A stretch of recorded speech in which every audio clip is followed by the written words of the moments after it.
Chaque petite avancée est une lueur d'espoir. Cela peut être un credo depuis l'incendie du CHU. Le centre hospitalier de Basse-Terre reprend des couleurs. Il vient d'être doté d'une centrale électrique de secours. Alex Robin, Ludovic Guédu.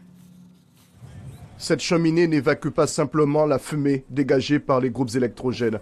C'est un outil multiservice. Elle participe aussi à la protection de l'environnement, à la sécurité et à l'amélioration des conditions de travail. On a une vraie centrale de groupe qui nous permet d'assurer l'autonomie en électricité de l'hôpital, ce qui est majeur pour un hôpital, et aussi au niveau de la sécurité des travailleurs et des malades, puisqu'on garantit totalement de l'électricité en permanence, de bonne qualité.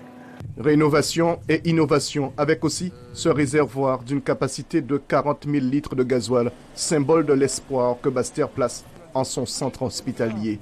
Cette centrale de sécurité, c'est le début d'un vaste plan de rénovation, de mise aux normes que nous avons entrepris pour cet hôpital.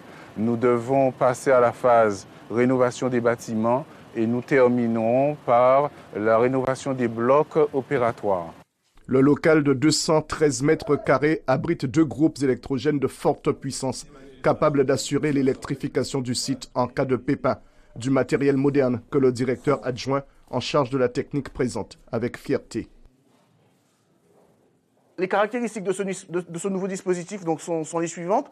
Donc, nous bénéficions aujourd'hui d'une nouvelle centrale de groupe électrogène, d'une puissance de 1800 kVA. Donc, cette technologie donc, bénéficie, donc, elle est très innovante puisque elle nous permet donc aujourd'hui de secourir l'hôpital donc, en 10 secondes, contrairement à l'ancienne centrale où on était à 40 secondes. Et on bénéficie également d'une autonomie de 4 jours. À côté de ce dispositif lourd, d'autres petites unités complètent ce matériel de secours, un changement majeur pour les hospitaliers bastériens.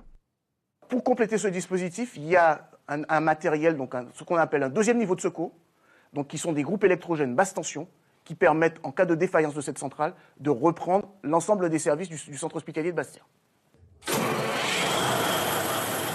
Oubliez le blackout de 2015, le regard se tourne vers l'avenir avec désormais l'espoir de voir émerger un centre hospitalier à la hauteur des besoins de la région.